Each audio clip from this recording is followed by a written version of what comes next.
بسم اللہ الرحمن الرحیم۔ نور قرآن کے ساتھ طاہر بخاری آپ سے مخاطب ہے۔ ناظرین، حضرت داتا گنج بخش رحمۃ اللہ علیہ جو کہ بر صغیر میں قافلہ علم و حکمت اور شریعت و طریقت کے سرخیل ہیں، اپنی شہرہ آفاق کتاب کشف المحجوب کے 8ویں باب میں ائمہ اہل بیت کے تذکرے میں حضرت امام سیدنا حسن المجتبیٰ، امام سیدنا حسین شہزادہ گلگوں قبا کے بعد حضرت امام زین العابدین علی بن حسین بن علی امام سجاد کا تذکرہ کرتے ہوئے لکھتے ہیں کہ آپ وارث علوم نبوت، چراغ امت، سید مظلوم، زین العباد اور شمع اوتاد ہیں۔ آپ لکھتے ہیں کہ اپنے وقت کے آپ سب سے بڑے عبادت گزار اور اہل کشف و حقائق تھے۔ حضرت امام زین العابدین سے کسی نے پوچھا کہ آپ کی آنکھ میں ہر وقت گریہ رہتا ہے۔ آپ نے فرمایا کہ حضرت یعقوب کا تو ایک یوسف چھنا تھا اور وہ بھی ان کو مل گیا۔ میں نے کربلا کے ریگزار پر اپنے 14 بھائی بھتیجے اور بھانجے شہادت کے زیور سے آراستہ ہوئے دیکھے ہیں۔ آپ نے فرمایا کہ میں نے اپنے چھوٹے بھائی علی اصغر کے حلق میں تیر پیوست ہوتے دیکھا، اپنے بڑے بھائی علی اکبر کے وجود کے ٹکڑے کربلا کے ریگزار پہ بکھرتے دیکھے، اور اپنے چچا حضرت عباس کے بازو قلم ہوتے دیکھے۔ کربلا سے لے کر کوفہ اور کوفہ سے لے کر دمشق اور دمشق سے لے کر مدینہ منورہ تک حضرت امام زین العابدین پیغام کربلا کے امین اور سفیر تھے۔ آپ 38 ہجری میں مدینہ منورہ میں پیدا ہوئے۔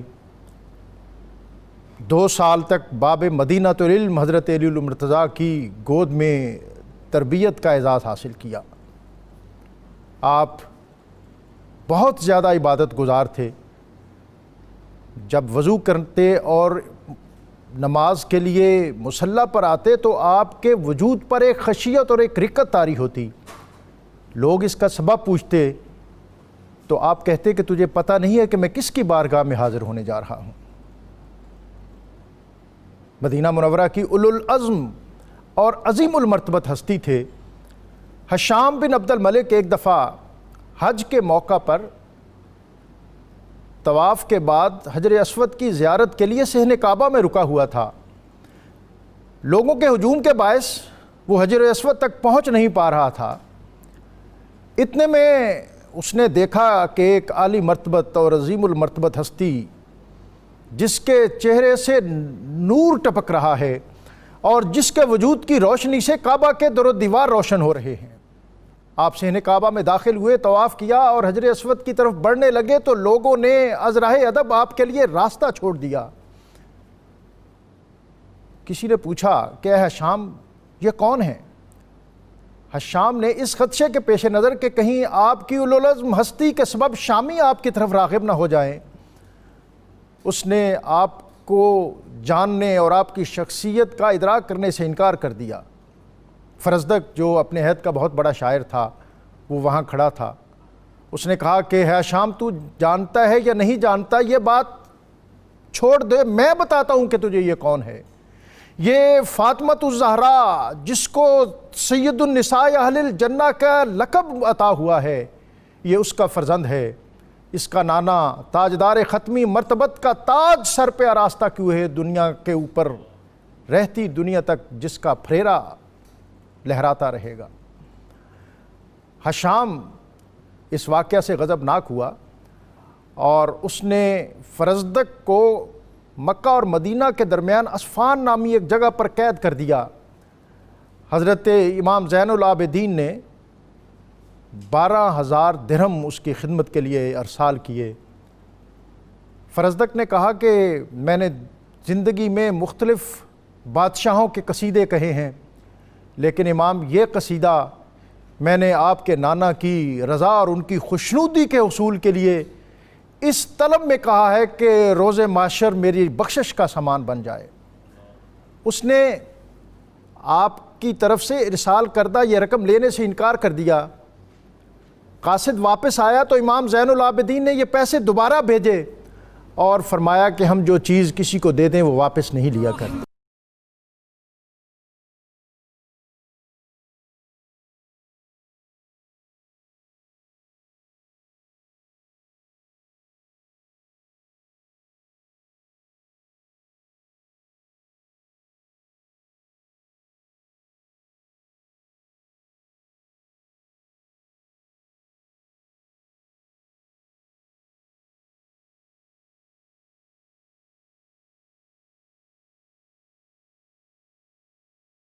آج بہت عظیم ہستی کا ذکر ہے اور یقیناً یہ ماہ محرم کے جو یہ ایام ہیں ان میں ہم اہل بیت اطہار کے تذکرے سے اپنی قلوب و اذہان کو مزین اور آراستہ کر رہے ہیں، اور بطور خاص آج ہم جو ذکر کر رہے ہیں وہ حضرت زین العابدین کا صبر اور استقامت کہ جب آپ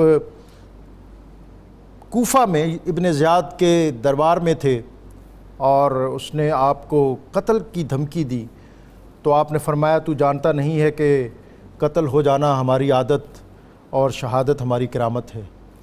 یہ صبر و استقامت اور یہ حوصلہ اور یہ جرأت، آپ اس پر ہمارے ناظرین کو کچھ روشنی عطا کریں۔ بسم اللہ الرحمن الرحیم۔ ڈاکٹر صاحب آپ نے بجا فرمایا کہ صبر و استقامت کا کوہ ہمالیہ آپ کو کہا جائے تو یہ لفظ بھی چھوٹا ہے۔ سبحان اللہ۔ شاید میری نظر میں ہمارے کلام اردو میں کوئی ایسا لفظ ہی نہیں ہے جس سے میں امام علی زین العابدین رضی اللہ تعالیٰ عنہ کے صبر کو، آپ کے تحمل، بردباری اور برداشت کو تعبیر کر سکوں۔ مجھے تو قرآن مجید کی وہ آیت کریمہ کا مصداق آپ کی شخصیت نظر آتی ہے۔ سبحان اللہ۔ اللہ رب العالمین نے سورہ آل عمران کی آیت نمبر 134 میں ارشاد فرمایا، مومنین کے اوصاف، ان کے خصال، ان کی خوبیاں، ان کے پاکیزہ اطوار بیان کیے تو ان میں بطور خاص ارشاد فرمایا، الذین ینفقون فی السراء والضراء، وہ لوگ جو اللہ کی راہ میں خرچ کرتے ہیں خوشی میں اور رنج میں بھی، والکاظمین الغیظ، غصے کو پی جاتے ہیں، والعافین عن الناس، لوگوں سے درگزر کرتے ہیں، واللہ یحب المحسنین، اور اللہ بھی ایسے احسان کرنے والوں کو پسند فرماتا ہے۔ اس آیت کا مصداق انبیاء کرام کی ہستیوں کے بعد کوئی سب سے زیادہ شخصیت نظر آتی ہے تو وہ سیدنا امام علی زین العابدین سبحان کی اللہ۔ اور اس پر گواہ ہے امام علی زین العابدین کی وہ زندگی جو میدان کربلا کے بعد کی ہے، بالخصوص کہ آپ کے آبا، آپ کے اعزاء کے قاتلین جن پر آپ بڑی بآسانی سے قابو پا کر انہیں تہہ تیغ کر سکتے ہیں اور بدلہ لینے پر قادر ہیں۔ اصل تو آدمی کی شخصیت کا جو نکھار ہے اسی وقت کھل کر سامنے آتا ہے کہ جب وہ بدلہ لینے پر قابو رکھتا ہو، اختیار رکھتا ہو، پھر بھی اپنے دشمن کو معاف کر دے۔ یہ شخصیت تھی امام علی زین العابدین کی۔ سبحان اللہ۔ مجھے اس پر ایک روایت یاد آ رہی ہے کہ ایک دفعہ آپ کی ایک کنیز آپ کو وضو کروا رہی تھی، دوران وضو اس کے ہاتھ سے برتن گرا اور حضرت امام علی زین العابدین کے چہرے پر لگا اور زخم ہو گیا۔ ان کے گھرانے کے جو کنیزیں اور خادمائیں تھیں وہ بھی ان کی تربیت کی وجہ سے بڑی ایجوکیٹڈ تھیں اور قرآنی آیات کے معنی کے فہم رکھا کرتی تھی۔ سبحان اللہ۔ وہ خاتون کہنے لگیں والکاظمین الغیظ، غصہ کو پی جانے والے۔ امام تو سمجھتے تھے یہ کہاں کی اور کون سی بات کر رہی ہے، اس آیت کی طرف وہ اشارہ کر رہی تھی۔ تو آپ نے فرمایا ہاں میں غصے کو پی گیا۔ سبحان اللہ۔ سبحان اللہ۔ پھر اس نے کہا والعافین عن الناس، لوگوں سے درگزر کرنے والے، فرمایا میں نے تجھے معاف کر دیا۔ سبحان اللہ۔ پھر وہ کہنے لگی واللہ یحب المحسنین، اللہ احسان کرنے والوں کو پسند کرتا سبحان ہے۔ اللہ۔ فرمایا جا میں نے تجھے آزاد بھی کر دیا۔ واہ۔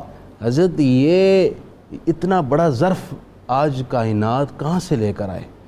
آج تو جتنی ظرف کی کمی ہے اور چھوٹی چھوٹی بات پر لڑائی جھگڑے، عدم برداشت کے انتہائی اندوہناک رویے معاشرے میں سکون کو ناپید کر چکے ہیں، ان رویوں کو درست کرنے کے لیے ہمیں مڑ کر سیدنا امام علی زین العابدین کی شخصیت کو بار بار پڑھنا ہوگا، بار بار سننا ہوگا اور اس شخصیت کے اوصاف کو اپنی زندگی میں لا کر اپنی زندگیوں کو برداشت کے سانچے میں ڈال کر سکون والی زندگی گزارنے کی طرف قدم بڑھانا ہوگا۔ یعنی واقعہ کربلا کے بعد ہم دیکھتے ہیں تاریخ کے اندر کہ جب ایک بحران پیدا ہوا انتظامی طور پر اور بنو امیہ کی حکومت بالخصوص حجاز میں معطل ہو گئی، اور اس موقع پر یعنی یہ بڑی حیرت والی بات ہے کہ حضرت امام زین العابدین، جیسا کہ آپ نے گفتگو میں فرمایا، آپ مدینہ سے کچھ باہر آپ نے اپنی قیامگاہ رکھی اور بنو امیہ پر جب کٹھن وقت آیا تو وہ پناہ لینے کے لیے آپ کی بارگاہ میں حاضر ہوئے، اور آپ پھر بھی انہیں پناہ دیتے، ان کی مہمان نوازی کرتے، اور وہ شکوہ کرتے کہ شاید آپ نے ہمیں پہچانا نہیں۔ فرماتے ہیں ہم نے پہچان لیا ہے، لیکن وہ کربلا میں ہم تمہارے مہمان تھے، وہ تمہارا انداز اور سلوک تھا، آج تم ہمارے مہمان ہو، اور یہ خاندان رسول کی روایت۔ سبحان حضرت شاہ صاحب، میں یہ آج کا موضوع آپ کے سامنے رکھتا ہوں جناب۔ جی بسم اللہ الرحمن الرحیم، رب اشرح لی صدری ویسر لی امری واحلل عقدۃ من لسانی یفقہوا قولی۔ اتنی مبارک اور مقدس بزم میں صاحب قبلہ میں آپ کا بہت مشکور ہوں، اور 92 چینل کی تمام انتظامیہ کا، مفتی صاحب قبلہ کا، کہ آپ حضرات نے شفقت فرمائی اور یہ ذکر مناقب کو کے لیے آپ نے اس احکر کو شرف بخشا۔ اللہ رب العالمین بے بہا برکت عطا فرمائے۔ حضور سیدنا سرخیل اہل بیت سید السجاد، میرے آقا میرا مولا سیدنا علی بن حسین بن علی رضی اللہ عنہ اجمعین، سید السجاد امام زین العابدین رضی اللہ تعالیٰ عنہ کی کمالات پر آپ نے خوبصورت مقدمہ حضور شیخ الاسلام داتا گنج بخشری علی حجویری رضی اللہ تعالیٰ عنہ کی مبارک اور مقدس کتاب سے بہت بنیاد پیش کی ہے۔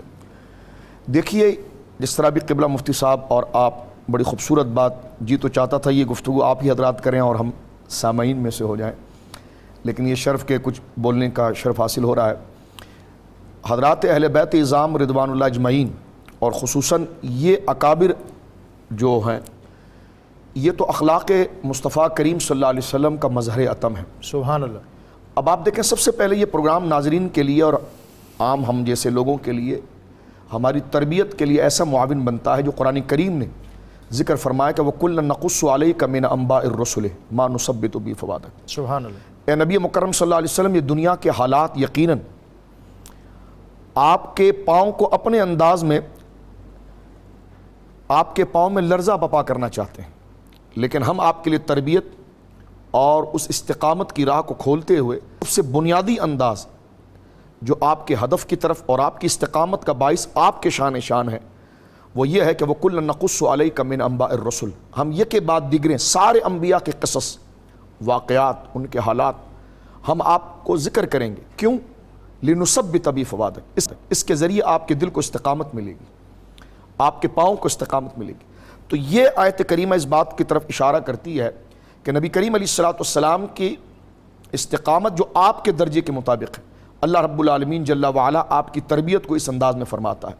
تو پھر ہر عقل مند اور دانا شخص نے اسی بات کو لیا کہ اگر کوئی شخص اس ہنگامہ دنیا میں اپنے آپ کو صراط مستقیم پر جمانا چاہتا ہے اور ہنگامہ دنیا سے نکل کر اللہ کی راہ کی طرف آنا چاہتا ہے، تو اس کے لیے دیگر پریکٹیکل امور کے ساتھ جو پاکیزہ جذبہ جو اس کو یہاں پر لا کر کھڑا کرے، وہ ان اللہ کے محبوبان کا ذکر ہے، ان کی یادیں ہیں۔ سبحان اللہ۔ علم نفسیات کے طور پر بھی ڈاکٹر صاحب قبلہ اگر صحیح صاحب آپ دیکھیں تو یہ بات مسلم ہے کہ انسان فطرتاً تقلید پسند ثابت ہوا ہے۔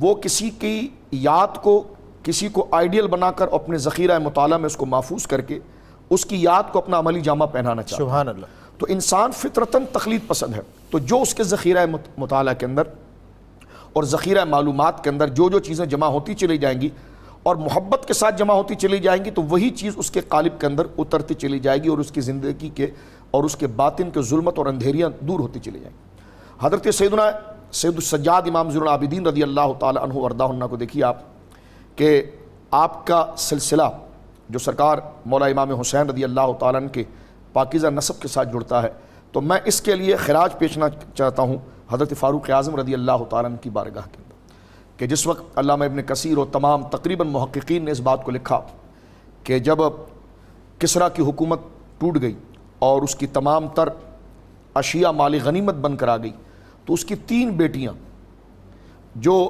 باندی بنا کر لائی گئیں، ان 3 بیٹیاں جن کو عزت دے کر فاروق اعظم رضی اللہ تعالیٰ نے دعوت تبلیغ کی اور وہ اسلام سے وابستہ ہوئی۔ سب سے بڑی شہزادی جن کے بارے میں حضرت عمر نے خود فرمایا کہ ما اسمکی، تمہارا نام کیا؟ انہوں نے کہا شہر جاں، قال لا بل شہر بانو۔ تو سیدنا فاروق اعظم رضی اللہ تعالیٰ نے فرمایا کہ اب تمہارا نام شہر بانو ہے۔ کسی نے کہا کہ ان کی شادی آپ اپنے بیٹے سے کریں، فرمایا نہیں، یہ شہزادی ہے، اس کی شادی شہزادے کے ساتھ۔ اللہ اللہ۔ تو حضرات اہل بیت یعنی نسل اہل بیت کے بانیین میں سے اور اس طرف اشارہ کرنے والے سرکار فاروق اعظم رضی اللہ تعالیٰ ذات گرامی ہے۔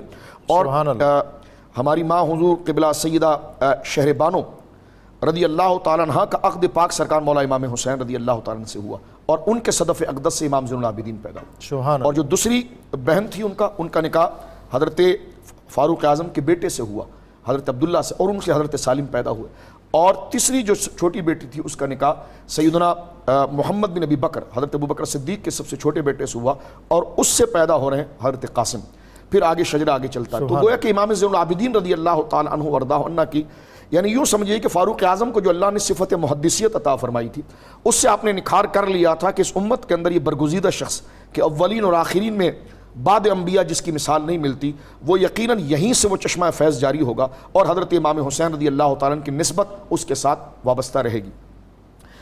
حلم و بردباری کی جو بات کی گئی ہے, یہ صبر کی ایک بڑی اونچی شاخ ہے, اور یہ تو خانواد رسول صلی اللہ علیہ وسلم کا معیار ہے.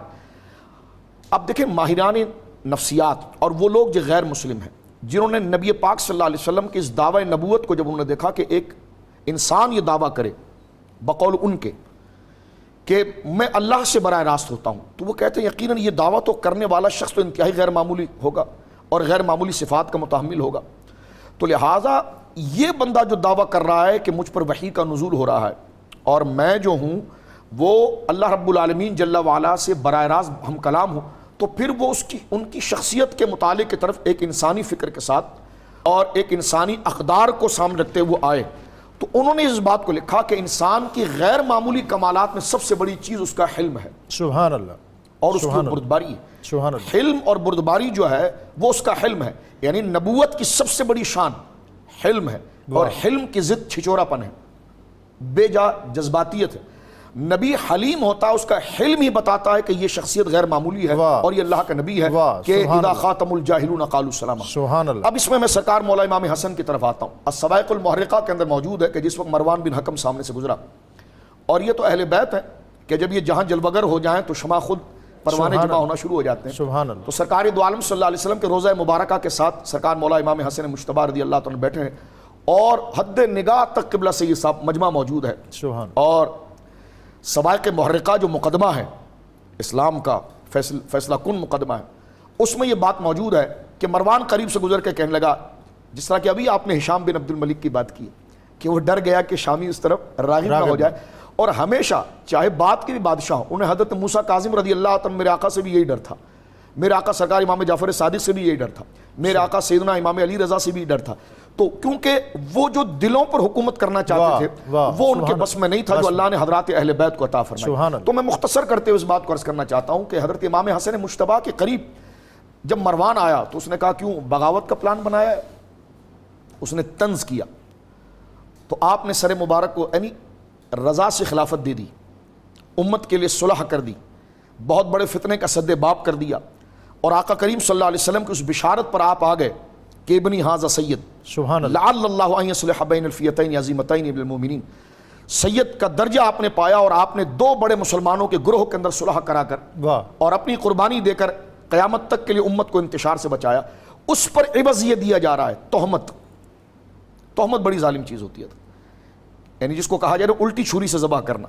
اب یہ تہمت دے رہا ہے مروان اور کہہ رہا ہے کہ کیوں بغاوت کر رہے ہو. تو حلم و برداشت آپ دیکھیے ان کا, جو سرکار مولا مرتضیٰ کہتے ہیں کہ الحسن اشبہ برسول اللہ ما بین الصدر الی الرأس, کہ میرا حسن جو ہے وہ سر سے لے کر سینے سے لے کر سر تک نبی پاک کے مشابہ ہے, اور میرا حسین جو ہے وہ سینے سے لے کر پاؤں تک مشابہ ہے. اس لیے حضور نے فرمایا زہرا رضی اللہ عنہا کہ اللہ نے میرا حلم تیرے بیٹے حسن کو دیا ہے, اور میری جرت جو ہے وہ تیرے بیٹے حسین کو دی ہے. تو حلم جو ہے وہ پاؤں کی صفت نہیں ہے, وہ سینے کی صفت ہے, اور شجاعت جو ہے وہ سینے کے نہیں وہ قدم کی صفت ہے. تو اس اعتبار سے وہ صفت ہی بھی تقسیم ہوئی. تو حضرت مولا امام حسن نے سر مبارک کو جھکا کر صرف اتنا ہی جملہ کہا, فرمایا جس وقت زور تھا اس وقت میں نے امت کی بھلائی کی ہے, تو اس وقت میں نے کیا جناب جو ہے کہ وہ فتنہ کرنا ہے. تو یہ حلم, اور یہی حلم برداشت جس طرح مفتی صاحب نے بھی ذکر کیا, آگے اس پر ہم بات کریں گے, یہ حضرت سیدنا مولا امام زین العابدین رضی اللہ تعالیٰ عنہ کی ذات گرامی کے اندر وہ حلم موجود ہے جو ہشام بن عبد الملک نے کس نے چڑھانے والے جملے کہے, جس طرح آپ نے کہا. اور ادھر اشعار میں جب اس نے یہ بات کی تو کہا تو نہیں جانتا انہیں, کہنے جو میں تو نہیں جانتا, بغض کر گیا. تو انہوں نے کہا تیرے نہ جاننے سے کیا ہوتا ہے, تیرے نہ جاننے سے کیا ہوتا ہے. ھذا الذی تعرف البطحاء, یہ وہ ہے جسے سارا بطحا جانتا ہے. البیت یعرفہ والحل والحرم, فرمائیے بیت اللہ سے پوچھئے کون ہے, سبحان اللہ واہ سبحان اللہ. یہ حرم سے پوچھ تو یہ کون ہے؟ تو کہتا میں نے نہیں جانتا. واہ. فرمایا ھذا ابن خیر عباد اللہ کلہم، واہ یہ روح زمین میں سب سے بہترین فرد کا بیٹا ہے. واہ سبحان ھذا النقی و تقی و طاہر العالم، سبحان یہ اللہ. انتہائی متقی پرہیزگار اور پاکیزگی کا نشان ہے. سبحان کہتا میں نہیں جانتا. فرمایا ھذا ابن فاطمہ، واہ واہ فرمایا ھذا ابن فاطمہ، تجھے نہیں پتا یہ سیدہ کائنات اللہ صلوات اللہ علی ابیہا وعلی بالہا وعلیہا کے شہزادے ہیں، اور تو اس بات سے جاہل ہے. اور تیرے جاہل رہنے سے کیا ہوتا ہے؟ بجدہم انبیاء اللہ قد ختموا، واہ یہ وہ شخصیت ہے کہ جن کے دادا، جن کے نانا جو ہیں، جن کے سار پر اللہ رب العالمین نے ختم نبوت کا تاج رکھا. اور یہ جملہ جو کہا، فرمایا تیری کیا حیثیت نہ جاننے کی. فرمایا یغدی حیاءً، یہ حیا میں نظریں جھکاتے ہیں، وَيُغْضَى مِن مَحَابَتِهِ، اور لوگ ان کی جلالت میں نظریں جھکاتے ہیں. اللہ تو کیا یہ بات کرتا ہے کہ تو نہیں جانتا؟ تو یہ اس کے اشعار ہیں. تو اللہ رب العالمین جل وعلا نے امام زین العابدین رضی اللہ تعالیٰ عنہ کو یہ مقام، یہ کرامت اور عزتوں سے نوازا.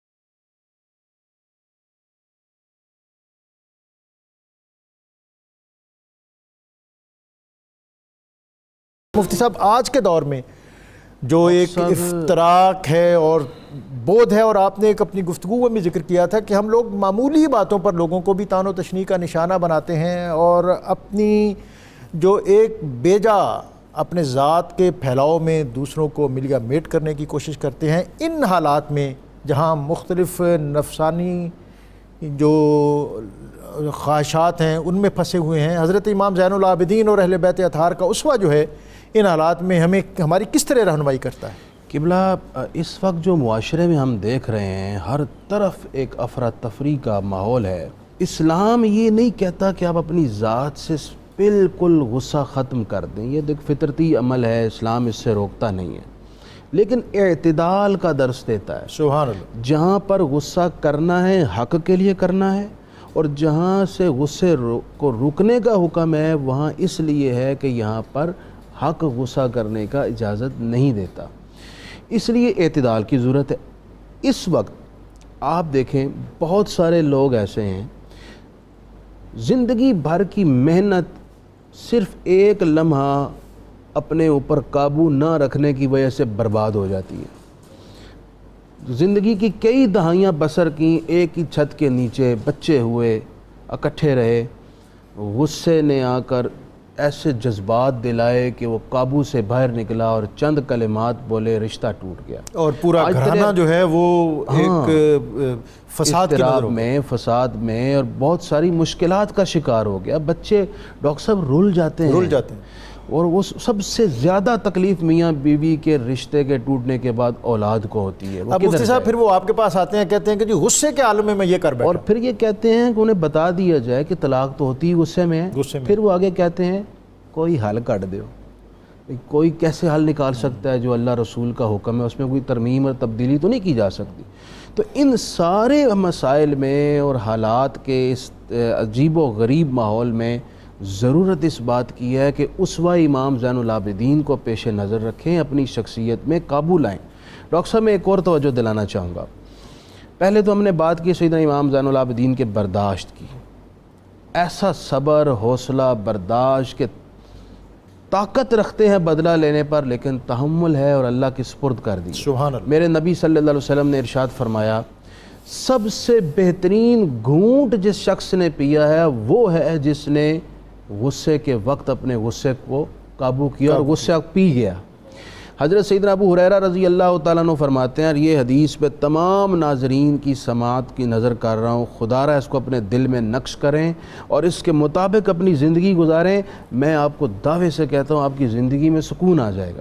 غصہ چند لمحوں کا ہے، اس کے اثرات ختم ہونے والے نہیں ہوتے، اور اگر غصے چند لمحے کے غصے کو قابو میں رکھ لیا جائے تو اس کے فوائد ہی فوائد ہیں. سیدنا ابو ہریرہ رضی اللہ تعالیٰ عنہ فرماتے ہیں، ایک صاحب آئے، عرض کی حضور اوصینی، مجھے وصیت فرما دیجئے۔ سرکار کریم علیہ السلام نے ارشاد فرمایا لا تغضب، یہ ہے جوامع الکلم حضور کی شان، ایک جملہ فرمایا اور زندگی بھر کا سکون اس میں سمیٹ دیا، میں غصہ نہ کرو۔ فردد مرارا، سیدنا ابو ہریرہ کہتے ہیں بار بار اس شخص نے یہی سوال کیا، حضور کوئی وصیت فرمائے، آپ نے ہر دفعہ یہی فرمایا لا تغضب، غصہ نہ کرو۔ مختصر وصیت ہے، فائدے بہت زیادہ ہیں، چند لمحے جو شخص غصہ میں قابو رکھے اس کی زندگی سکون سے بھرے گی۔ اور ڈاکٹر صاحب ایک اور زاویہ کی طرف میں جو توجہ دلانا چاہ رہا ہوں وہ یہ ہے کہ سیدنا امام علی زین العابدین کا جب وصال ہوا تو آپ کو غسل دیا جانے لگا تو پیٹھ پر دیکھا بہت زیادہ نشانات پڑے ہوئے ہیں، دیکھنے والوں کے رونگٹے کھڑے ہو گئے اور پریشانی کے عالم میں استفسار کیا یہ نشانات کیسے ہیں؟ تو اس وقت غلام نے یہ راز کھولا کہ رات کے وقت پاک امام علی زین العابدین خاندان رسول کے عظیم چشم و چراغ اپنے کاندھے پر مشکیزہ لادتے اور لوگوں کے گھر میں پانی چھوڑ کر آیا کرتے تھے۔ آپ کے وصال پر یہ راز کھلا کہ 100 گھر ایسے تھے جن کے گھر کی خوراک آپ کے بل بوتے پر چلتی تھی، آپ ان کی کفالت فرمایا کیا کرتے تھے، لیکن کسی شخص کو یہ بھی معلوم نہیں تھا کہ ہمارے گھر میں راشن کون پہنچا رہا ہے، پانی کون ہمیں مہیا کر رہا ہے۔ اپنی ذات کو چھپا کر اخلاص کے دائرے میں حجاب میں سمٹ کر آپ یہ لوگوں کی خدمت کرتے رہے۔ اس سے پتہ یہ چلا کہ زندگی نام ہے عفو کے سائے میں گزارنے کا، صبر کے ساتھ گزارنے کا، برداشت سے گزارنے کا اور لوگوں کی اخلاص کے ساتھ خدمت کرنے کا۔ یہ پاکیزہ اوصاف ہیں جو آج ہم سے متقاضی ہے کہ ہم اپنی زندگیوں میں اس نور کو شامل کریں۔ سبحان حضرت شاہ صاحب، امام زین العابدین آپ کی ظاہر ایک ریلیجس سگنیفیکنس ہے، آپ خانوادہ نبوت کے چشم و چراغ ہیں، لیکن اس کے ساتھ ہم دیکھتے ہیں کہ آپ علوم نبوت کے بھی وارث ہیں۔ امام زہری جیسا اپنے عہد کا حدیث کا استاد آپ سے اکتساب علم کرتا ہے، اور جب آپ کو پا بجولہ عبد الملک کے دربار میں آنا پڑا تو امام زہری بھاگ کر آئے اور آنکھوں میں آنسو تھے اور کہا کہ تجھے پتہ نہیں ہے کہ اس وقت روئے زمین پر علوم نبوت کا اس سے بڑھ کر اور کوئی وارث نہیں ہے۔ آپ کچھ اس پہ عطا فرمائیں۔ جی بالکل اسی طرح ہے جس طرح آپ نے یہ جملے ارشاد فرمائے، تمام تاریخ کی مستند کتابوں کے کلمات کو آپ نے یہاں پر جمع کر لیا ہے۔ حضرت امام زین العابدین رضی اللہ تعالیٰ عنہ کا تحمل و برداشت ہی آپ کے علم و عرفان کی معراج کو بیان کرتا ہے۔ آپ کے دیکھیے کہ آپ کے شہزادے سیدنا امام باقر رضی اللہ تعالیٰ، ان کے شہزادے حضرت امام جعفر صادق رضی اللہ، یہ تمام آپ ہی کے علوم کے مظہر ہیں۔ سبحان اللہ۔ اور آپ جو ہیں وہ سرکار مولا مرتضیٰ اور سرکار مولا امام حسن و حسین کے ان تمام معاملات اور ان تمام گویا کہ علوم اور معارف کے مظہر ہیں۔ اب دیکھیں بات جس طرح کے صبر کی چل رہی تھی، صبر کے بارے میں علماء نے یہ لکھا ہے کہ صبر دراصل یہ علم ہی سے پیدا ہوتا ہے۔ واہ واہ۔ علم خیر کی طرف بتاتا ہے اور شر کی طرف بتاتا ہے۔ سبحان اللہ۔ اور امام غزالی اس کو تھوڑی اور طوالت دیتے ہوئے فرماتے ہیں کہ علم جب یقین کا درجہ اختیار کرتا ہے تو پھر اس کا ثمر صبر آ جاتا ہے۔ واہ سبحان اللہ۔ کیونکہ صبر جو ہے کہ وہ ایک نتیجہ ہے۔ میں صبر تلاش کرنے گیا ہوں لیکن نہ میں نے بیج لگائی ہے، نہ میں نے اس کی آبیاری کی ہے، اور میں پھل لینا چاہتا ہوں۔ صبر خود سے تو کوئی وجود نہیں، صبر تو ایک پھل ہے، اور پھل کس چیز کا ہے؟ یقین کا۔ اور یقین کس چیز سے پیدا ہوتا ہے؟ علم سے۔ تو اب آپ دیکھیے کہ خانواد رسول صلی اللہ علیہ وسلم کے اندر یعنی اس قدر صبر اور تحمل کا آ جانا، کیونکہ تحمل کہیں، حلم کہیں، شجاعت کہیں، عفت کہیں، یہ سب صبر ہی کے مظاہر ہیں۔ سبحان اللہ۔ اور اسی کے جناب جو ہے کہ وہ مختلف کیفیات کے نام ہیں۔ تو جب علم یقین کا درجہ حاصل کر جاتا ہے تو صبر کا معنی ہے رکنا، اپنے آپ کو روکنا۔ میرے سامنے سید صاحب قبلہ ڈاکٹر صاحب آگ جل رہی ہے یا کسی کے سامنے آگ جل رہی ہے، میں 1 گھنٹے تک اس کو اس بات سے متاثر کرتا رہا کہ یہ جلائے گی نہیں۔ یہ ایسے جس طرح آپ ہاتھ ڈالیں گے تو آپ کا ہاتھ بالکل ٹھنڈی ہواؤں کے ساتھ ہوگا۔ وہ کہے گا جناب مولانا صاحب سید صاحب میں آپ کا بڑا ادب کرتا ہوں، لحاظ کرتا ہوں، آپ کی میں نے گھنٹے کی دل پذیر تقریر بھی سن لی ہے، لیکن میں ہاتھ اس میں نہیں ڈالوں گا۔ اب یہ جو ہاتھ روکا یہ تو صبر تھا، لیکن کس چیز کا نتیجہ تھا؟ کہ یقین تھا کہ یہ جلائے گا۔ تو یقین جب سامنے آ جاتا ہے تو پھر اس کا نتیجہ صبر کی صورت میں آتا۔ تو جسے لقاء اللہ سے یعنی اللہ رب العالمین سے ملاقات کا یقین، اس سے حصول اجر کا یقین، فمن یعمل مثقال ذرۃ خیرا یرہ کا یقین، اور اللہ رب العالمین سے ملاقات کا یقین۔ تو اللہ رب العالمین سے ملاقات کا یقین اس درجے میں ہے کہ پھر ان سے ممنوعات اور ہوس اور محرمات ان سے خود بخود دور ہوتی چلے گی۔ اب آپ دیکھیے اس میں اگر امام زین العابدین کی شخصیت اور علم کے پیرائے، جس طرح کہ آپ نے حضرت شہاب زہری رحمہ اللہ کا قول نقل کیا، اور آپ نے ان کا جیسا کہ علامہ شمس الدین ذہبی نے تذکرۃ الحفاظ میں لکھا، بعض لوگ اس میں چیب جبی ہوئے کہ 1000 رکعتیں ایک رات میں کیسی پڑھی جا سکتی ہے. میں نے کہا جب امام شافعی کے لیے 800 مان لیے ہیں تو پھر امام زین العابدین کے لیے 200 اور مان لیں. تو اس میں کون سا ایسا اشکال کھڑا ہوتا ہے کہ ہم 1000 رکعتوں کو، اور یہ ذہبی نے تذکرۃ الحفاظ میں، یعنی میزان میں نہیں کہ جس میں ایسی اقوال آ جائے، یہ کسی اور کتاب میں نہیں، جہاں انہوں نے سکہ اقوال کو ایک جگہ جمع کی اور سکہ اور حفاظ کو انہوں نے جمع کیا، جو علم اور علم حدیث کا سمندر رہے. اس میں سرکار امام زین العابدین رضی اللہ تعالیٰ عنہ کا ذکر انہیں طبقات اولیٰ میں نقل کرنے کے بعد اس بات کو لکھا کہ امام مالک کے اقوال بھی وہاں پر جمع کیے ہیں اور دیگر ائمہ کے اقوال جمع کیے کہ آپ وہ ہستی ہیں جو ایک رات کے اندر آپ 1000 نوافل پڑھا کرتے تھے. لوگوں کو تعجب بھی لگتا ہے. میں نے کہا یقین، جس طرح کہ ایک شخص مجھ سے کہنے لگا کہ ہم نے کسی سے سنا کہ حضرت سرکار اسد اللہ الغالب مولا مرتضیٰ رضی اللہ تعالیٰ گویا کہ مغرب سے لے کر عشاء کے درمیان قرآن پاک ختم کر لیتے. تو کہا وہ وظائف بھی پڑھتے ہوں گے؟ میں نے کہا جی بالکل پڑھتے تھے. کہا وہ نوافل بھی پڑھتے تھے؟ کہا پڑھتے تھے. تو کہا پھر اتنے مختصر وقت میں قرآن کیوں ختم ہوتا ہے؟ میں نے کہا تو کرامت ہے نا، آپ اس کو عادتاً چیزوں پر کیوں قیاس کرتے ہیں؟ یہ تو کرامات ہے، اور کرامات تو قرآن سے ثابت ہے. تو آپ اس کو تنقید کی نظر سے دیکھنے کی بجائے قرآن کے اصول کے ذریعے دیکھیے. جب عاصم بن برقیہ کے 202 ماہ کی مسافت کا وہ تخت یہاں پر آ سکتا ہے بغیر ہلے، یہ بات اس کے ضمن میں، اور وہ جو ہیں حضرت سلیمان علیہ السلام کے صحابی ہیں، اور یہ جناب رسول اللہ صلی اللہ علیہ وسلم کے اہل بیت اور صحابی. اور ابو داؤد شریف، میں نے کہا جی دیکھیے بخاری شریف کی حدیث ہے کہ حضرت سیدنا داؤد علیہ السلام گھوڑے کی زین ڈال کر ابھی اس کے بیلٹ کو کستے نہیں تھے کہ پوری زبور پڑھ لیتے تھے. تو ہم نے کہا جب یہ سرعت معجزے میں ظاہر ہو گئی ہے تو کرامت میں ماننا کیا محال ہے؟ تو یہ اب آپ دیکھیے، تو اس درجے میں اگر آپ صبر کی صورت کو اگر ڈاکٹر صاحب میں اور یعنی ناظرین اگر سمجھنے کی کوشش کریں تو ہمارا یقین اللہ رب العالمین پر کم ہے، ہمارا یقین جواب دہی کے لیے کم ہے، ہمارا یقین ہے ہی نہیں کہ ہم نے مرنا ہے. ہم تو اپنی جوانی کو کبھی ڈھلتا ہوا محسوس نہیں کرتے. ہم اپنی مراد اور ایک جو ہم نے ایک کنویں کے مینڈک کی طرح زندگی بنائی ہوئی ہے، جو سرکار مولا مرتضیٰ کا قول ہے کہ من عرف نفسہ فقط عرف ربہ، جو آگے حضرت سید داتا صاحب بھی لائے کہ جو خود کو نہیں جان سکا وہ اللہ کو کیا جانے گا، جس نے خود کو جان لیا اس نے اللہ کو جانا. یعنی جس نے خود کو فانی جانا اس نے اللہ کو باقی جانا. سبحان اللہ. تو جب میرا یقین یہ ہو جائے گا کہ میں نے اللہ سے ملاقات کرنا ہے، میں نے اللہ کے حضور حاضر ہونا ہے، میں بغیر غرض کے نہیں پیدا ہوا، مجھ سے ایک ایک چیز کا سوال کیا جائے گا، اور اللہ سے ملاقات حق ہے، اس کا دیدار حق ہے، یہ حقیقت جب جواب دہی کی اس کے لیے کھڑی ہوگی تو خود بخود یقین میرے اندر صبر پیدا کرے گا، میرے اندر تحمل پیدا کرے گا، میرے اندر شجاعت کو پیدا کرے گا، میرے اندر عفت کو پیدا کرے گا. اسی کو پھر صوفیہ نے رنگ میں بیان کیا، فرمایا کہ جب اللہ پر یقین کامل ہو جاتا ہے، دین پر یقین کامل، اور یہ کیسے کاملین لوگ ہیں جو باقاعدہ یہ جملہ کہتے تھے کہ وہ الست بربکم، یہ تو یوں ہے جیسے صبح کہا گیا. یعنی اس درجے کے اندر ہے کہ جہاں روحوں سے عہد لیا گیا ہے. ہمارے تو توتی فکر کو خبر نہیں کہ ہم تو قرآن کی آیت سورہ اعراف کی پڑھتے تو ہمیں پتہ چلتا ہے کہ اللہ نے فرمایا الست بربکم، اور یہ وہ ہستیاں کہتے ہیں یہ تو ایسا ہوا کہ جس طرح کہ صبح کے وقت یہ بات کی گئی.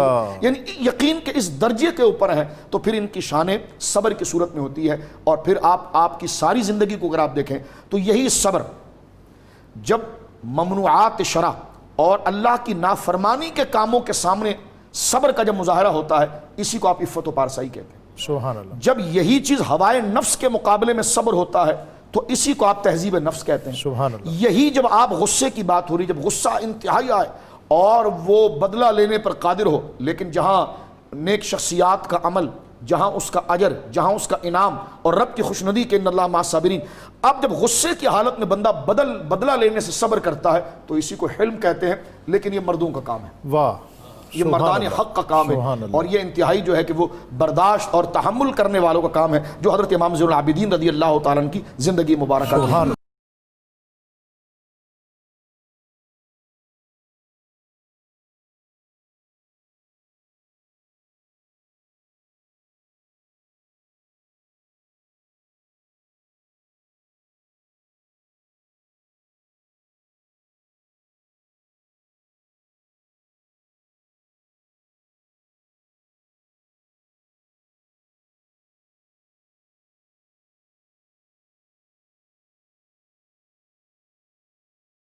غصہ نہیں کرنا چاہیے، لیکن کس طرح نہیں کرنا چاہیے؟ ایک نیچرل بات ہے، اس پر قابو پانے کا بھی کوئی طریقہ ہے؟ جی ہاں. کوئی نسخہ ہے ایسا؟ کہ جس کو لوگ اپنائیں، اور پھر جب غصے کی شدت ہو تو پھر اس میں ہمارے لیے کیا رہنمائی ہے کہ اس خاص لمحے پر ہمیں کیا کرنا چاہیے؟ اس میں ڈاکٹر صاحب ایک تو یہی ہے کہ غصے کی شدت کے نقصانات کو ہم پیش نظر رکھیں کہ اس کے کیا بھیانک نتائج نکلتے ہیں اور زندگی بھر کا رونا اور روگ لگ جاتا ہے، اس کو سامنے رکھیں۔ نمبر 2 یہ کہ اسلاف اور اکابرین کے صبر کے واقعات کو کثرت سے پڑھا کریں، جیسے بالخصوص حضرت امام علی زین العابدین رضی اللہ تعالیٰ عنہ کی زندگی کے صبر کے برداشت کے واقعات کو پیش نظر رکھیں۔ یوں ہی حدیث شریف میں ایک خاص نسخہ بھی بتایا گیا ہے کہ صبر کے غصے کے 2 طرح کے نقصان ہیں، جسمانی اور اس کے ساتھ بیرونی نتائج اور نقصانات۔ جسمانی نقصان کیا ہیں کہ بس غصے کے وقت آنکھیں لال ہو جائیں گی، ہاتھ کانپنا شروع ہو جاتے ہیں، بندے کے حواس متاثر ہوتے ہیں، اور قریب ہے کہ غصے کی شدت کی وجہ سے کوئی جسمانی عارضہ بھی لاحق ہو جائے۔ بیرونی نقصانات کیا ہیں کہ غصے کی حالت میں جذبات سے باہر ہو کر جو کلمات، جو گالیاں، جو بری زبان استعمال کرتے ہیں، اس کے پھر جو نقصانات ہوتے ہیں، تو یہ چیزیں ساری سامنے رکھیں۔ حدیث شریف میں فرمایا کہ اگر کوئی شخص کھڑا ہو تو وہ بیٹھ جائے، بے وضو ہو تو وضو کر لے، اگر وضو کی حالت میں غصہ کیا ہے تو پھر وضو کر لے، بیٹھا ہے تو لیٹ جائے، اس سے بھی غصے میں کمی ہوتی ہے۔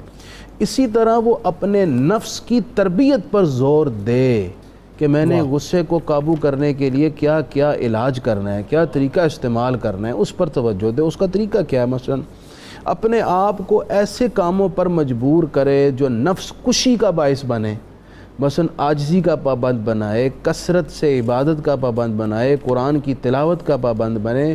اگر اس میں تکبر ہے تو وہ لوگوں کی خدمت کرنے پر اپنے آپ کو لگا دے تاکہ اس کے نفس کی تربیت ہو۔ تو اس کی مثال عرض کروں، سیدنا امام علی زین العابدین رضی اللہ تعالیٰ عنہ ایک دفعہ حج پر جانے لگے، تو دوران سفر قافلوں کے ساتھ جانا پڑتا تھا، تو ایک قافلہ جا رہا تھا، وہ لوگ آپ کو جانتے تھے، آپ نے فرمایا آپ جائیے، چلے گئے۔ ایک اور قافلہ آیا، وہ آپ کو پہچانتے نہیں تھے، تو آپ نے انہیں ریکویسٹ کی کہ مجھے بھی اپنے ساتھ شامل کر لیں، مجھے بھی مکہ تک لے جائیں، میں دوران سفر آپ کی خدمت کرتا رہوں گا۔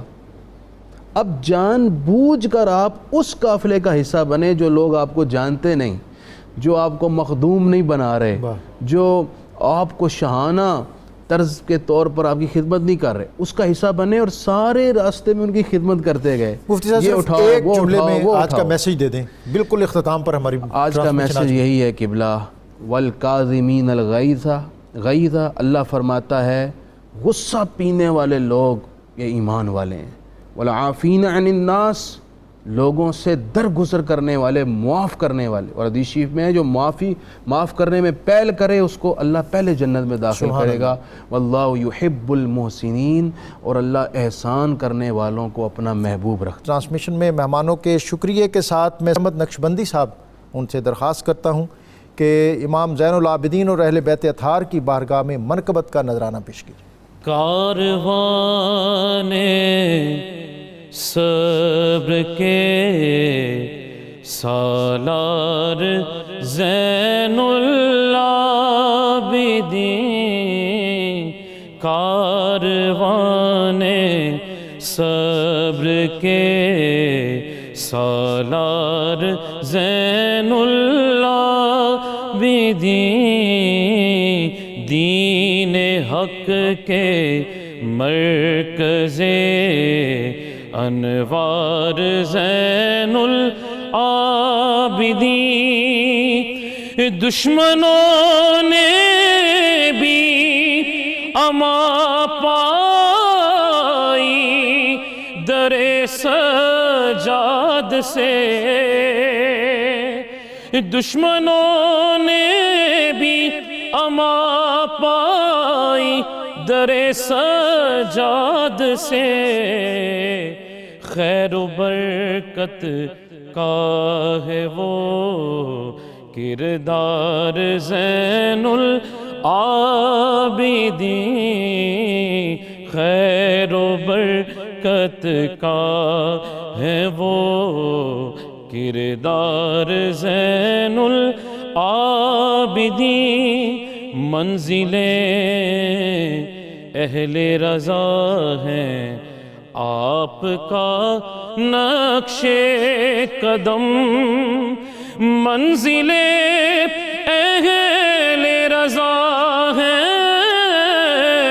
آپ کا نقش قدم فکر کعبے مثل ہے، معیار زین العابدین فکر کعبے مثل ہے، معیار زین العابدین آپ کی نسبت سے روشن ہے روحانی نسبتیں، آپ کی نسبت سے روشن ہے روحانی نسبتیں، اولیاء کے پیشوا سردار زین العابدین، اور بن لڑے جس نے یزیدی فوج کو دے دی شکست،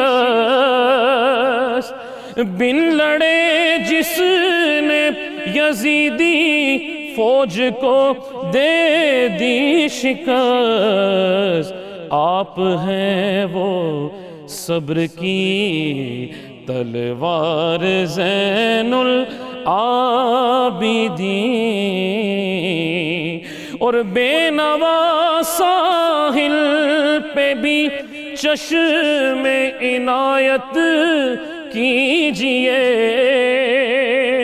بے نوا ساحل پہ بھی چشم عنایت کیجئے، بزم جاں کے مالکو مختار ہے زین العابدین، بزم جاں کے مالکو مختار زین العابدین، کاروان صبر کے سالار زین العابدین۔